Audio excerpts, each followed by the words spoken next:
आपका अध्याय नंबर 5 एक चर का रैखिक समीकरण, जिसमें हम देखेंगे आपका करके देखें, जो कि पेज नंबर 103 में दिया हुआ है आपका। ठीक है, ओपन कर लीजिए।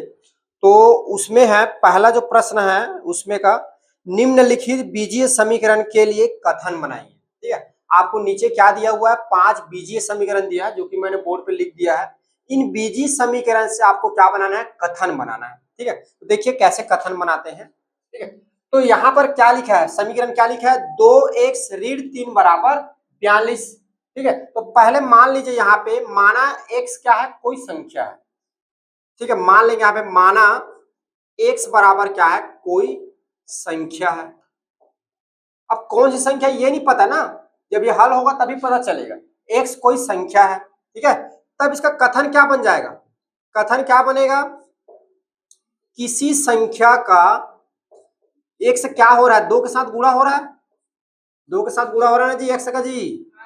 किसी संख्या का दुगुना, किसी संख्या का दुगुना में क्या घटा रहा है, 3 3 घट रहा है, 3 घटाने पर 3 घटाने पर 42 प्राप्त होता है। ठीक है, ये प्राप्त होता है। क्या बन जाएगा इसका कथन, किसी संख्या x क्या है, कोई संख्या है, किसी संख्या का दुगुना, उसका दो को गुणा दुगुना कर दिए, दुगुना में 3 घटाने पर, इसमें 3 घटा दो तो कितना प्राप्त होगा, 42। तो इसका कथन क्या बन जाएगा, ऐसे। इसमें देखिए x है, तो यहाँ पर भी मान लीजिए माना x बराबर क्या है, कोई संख्या है। ठीक है, अब ये नहीं पता क्या संख्या है, कोई संख्या है, ऐसे आप मानोगे। ठीक है, तो कथन क्या बनेगा, यहाँ पर देखो क्या हो रहा है, क्या हो रहा है जी, किसी संख्या में, अब दुगुना नहीं बोलोगे, 12 का गुणा हो रहा है, तो किसी संख्या में 12 का गुणा करके, 12 का गुणा करके 3 घटाने पर कितना प्राप्त होगा, 105। तो इसका कथन क्या बन जाएगा, किसी संख्या में 12 का गुणा करके, गुणा करके 3 घटाने पर, 3 घटाने पर 105 प्राप्त होता है।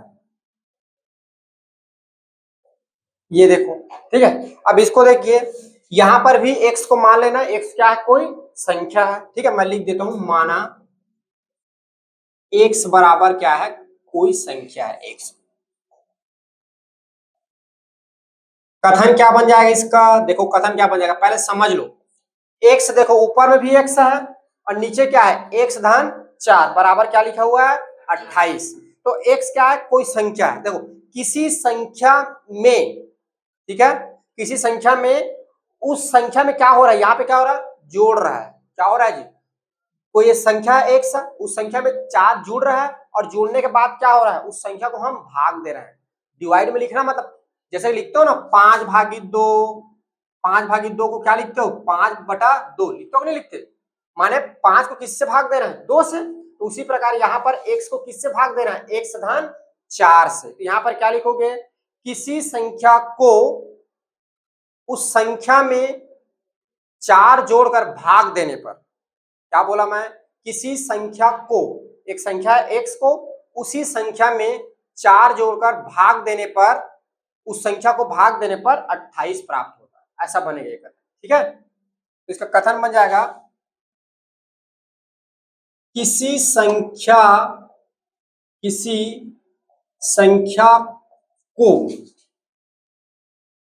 उस संख्या में, उस संख्या में 4 जोड़कर, ठीक है, किसी संख्या को उस संख्या में 4 जोड़कर, जोड़कर भाग देने पर, ठीक है, किसी संख्या को उस संख्या में 4 जोड़कर भाग देने पर 28 प्राप्त होता है। 28 प्राप्त होता है, किसी संख्या को उस संख्या में 4 जोड़कर भाग देने पर 28 प्राप्त होता है। ठीक है, यहाँ पर देखो, यहाँ पर क्या करोगे जी, x को कोई संख्या मान लो, माना x बराबर कोई संख्या है। अब कैसा बनेगा बताओ इसका कथन, कैसा बनेगा जी, देखो क्या हो रहा है, x में क्या जुड़ रहा है, 6 जुड़ रहा है, तो कितना आ रहा है, 28। तो क्या बन जाएगा कथन, किसी संख्या में 6 जोड़ने पर 28 प्राप्त होता है। ठीक है, कथन हो जाएगा किसी संख्या में 6 जोड़ने पर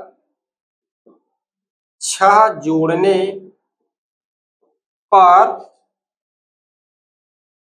6 जोड़ने पर कितना प्राप्त होता है? 28 प्राप्त होता है। ये इसका बन जाएगा कथन। इसका बनाइए कथन। तो सबसे पहले मान लीजिए, माना x बराबर कोई संख्या है। अब क्या हो रहा है देखो, यहां क्या कर रहे हैं जी, x में किसका गुणा कर रहे हैं? 3 का। तो 3 को लिख सकते हैं तिगुना। किसी संख्या के तिगुने में 3 जोड़ने पर कितना प्राप्त हो रहा है?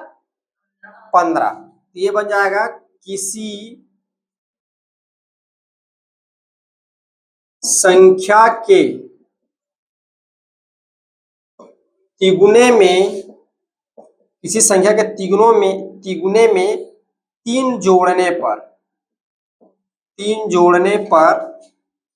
15 प्राप्त होता है। देखो, इसको कोई स्टूडेंट ऐसा भी लिख सकता है जी, जरूरी नहीं ऐसा ही लिखे, ये भी लिख सकता है किसी संख्या में 3 का गुणा करके 3 जोड़ने पर 28 प्राप्त होता है। ठीक है, ऐसा भी लिख सकता है, 3 का गुणा कर रहा है, या तो 3 गुणे किसी संख्या के तिगुने में 3 जोड़ने पर 28 प्राप्त होता है, मतलब 3 गुना कर दो तो 3 जोड़ देगा 28 प्राप्त होगा। तो ऐसे इसको कई प्रकार से लिखा जा सकता है। आप अपनी इच्छा अनुसार अपने शब्दों में उसको जमा के आप लिख सकते हो। ठीक है, चलो इसको नोट डाउन करो आप।